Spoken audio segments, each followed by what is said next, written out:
আসসালামু আলাইকুম। এই কিছুদিন আগেই শেখ হাসিনা আমেরিকা প্রবাসী এক তানভীর সাহেবের সাথে যে 7-8 মিনিট কথা বলছিলেন, এই 7-8 মিনিট কথা বলার মধ্যে প্রায় কয়েকশো বার আপা আপা বলার কারণে ভিডিওটি দুর্দান্ত রকমের ভাইরাল হয়। আজকের খবর হচ্ছে সেই তানভীর সাহেবকে আওয়ামী লীগ থেকে বহিষ্কার করা হয়েছে। এই তানভীর সাহেবটা কে? তানভীর সাহেব নিউ ইয়র্ক মহানগর আওয়ামী লীগের একটা ইউনিট, এই আমাদের যেরকম ঢাকা দক্ষিণ সিটি কর্পোরেশনের আওতায় যেরকম ইউনিট থাকে, সেরকম একটা ইউনিটের জ্যাকসন হাইট ইউনিটের আওয়ামী লীগের সাধারণ সম্পাদক। তাকে বহিষ্কার করছেন কে? মহানগর আওয়ামী লীগের সভাপতি রফিকুর রহমান। বহিষ্কারের কারণ হিসাবে তুলে ধরছেন যে ওই ভিডিওটা নাকি তানভীর সাহেব নিজে অনলাইনে নিয়ে আসছেন এবং সেটার দ্বারা নাকি ওই ভিডিও কলের দ্বারা ওই ফোন কলের দ্বারা নাকি শেখ হাসিনার ইমেজ ক্ষুণ্ণ হয়েছে।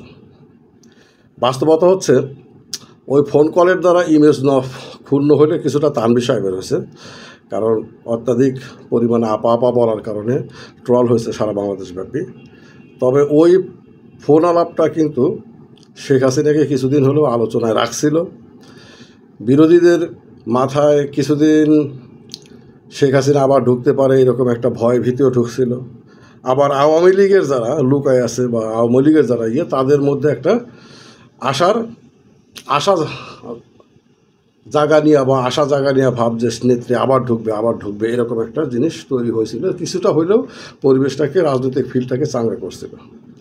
শেখ হাসিনার কোনো ইমেজও সেখানে ক্ষুণ্ণ হয় নাই, কোনো কিছু ক্ষুণ্ণ হয় নাই। তারপর কেন বহিষ্কার করা হলো, এখানেই হচ্ছে আওয়ামী লীগের এই বর্তমান অবস্থার কারণ কিছুটা হলেও এখান থেকে বোঝা যাবে।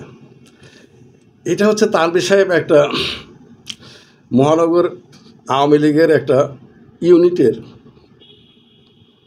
সাধারণ সম্পাদক, আর রফিকুর রহমান হচ্ছেন মহানগর আওয়ামী লীগের সভাপতি। শেখ হাসিনার সাথে কথা বলার খায়েশ আসলে ওনারই ছিল, আর উনি মনে করতেছেন যে তানভীর সাহেব এই আগ বাড়ায়া কথা বইলা ক্রেডিটটা তিনি নিয়ে নিছেন। আর 2 নম্বর হচ্ছে শেখ হাসিনার কাছে উনি আস্থাভাজন হয়েছেন। এখন দেখেন, আওয়ামী লীগ ক্ষমতায় নাই, ক্ষমতায় আসার আদৌ কোনো, আমাদের জীবনে আমরা আওয়ামী লীগকে কখনো ক্ষমতায় আবার দেখতে পারবো এইটা চিন্তা করাটাও একটা বাতুলতা, ঠিক আছে? এই অবস্থায় শেখ হাসিনার যে বয়স হয়েছে, সেই এই বয়সে শেখ হাসিনা আবার বাংলাদেশে আসবে, এটাও একটা অলীক কল্পনা। এই সকল কারণ থাকা সত্ত্বেও এই সামান্য জিনিসটাকে কেন্দ্র করে দেখেন, একটা বিদেশে আওয়ামী লীগের একটা কমিটির মধ্যে কি রেষারেষি।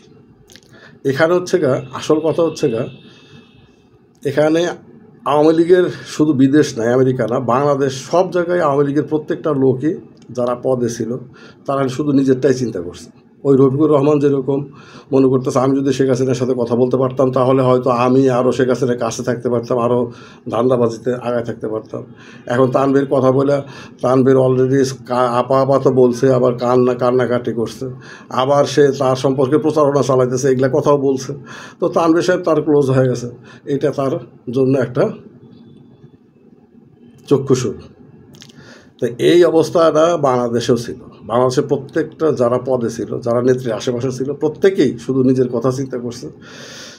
তাকে তেল দিতে দিতে দিতে দিতে তাকে তার মধ্যে একটা এমন ভাব তৈরি করে ফেলছিল যে সে আর মানুষের পর্যায়ে পড়ে না, সে মহামানব। তার জীবনে কোনোদিন মৃত্যু হবে না, আর সে জীবনে কোনোদিন ক্ষমতাচ্যুত হওয়ার তো প্রশ্নই আসে না, ঠিক আছে? এইটাতে এই তেলবাজিগুলোর কারণে যেরকম যাকে তেল দেওয়া হয় সে যেরকম আর মানুষ থাকে না, মানুষ থেকে অতি মানবে পরিণত হয়। আর এই তেলবাজি যারা করে তারা চাটুকারিতার মাধ্যমে তাদের ধান্দাবাজির পথগুলো শুধু খুলে নেয়। আওয়ামী লীগে টোটালি লাস্ট এই 15 বছরের শাসন আমলের লাস্টের এই বর্তমানে ক্ষমতাচ্যুতি হওয়ার আগ পর্যন্ত এই তৈল চক্র ছাড়া আওয়ামী লীগে আর সামনে কেউ ছিল না। এই তোলবাজদের কারণেই আওয়ামী লীগের এই অবস্থা। আজকে শেখ হাসিনার নিজেরও এই অবস্থা। আর শেখ হাসিনা বঙ্গবন্ধুকেও তিনি জবাই করে দিয়ে চলে গেছেন, শুধু আওয়ামী লীগকে জবাই করে দিয়ে যাননি। খোদা হাফেজ।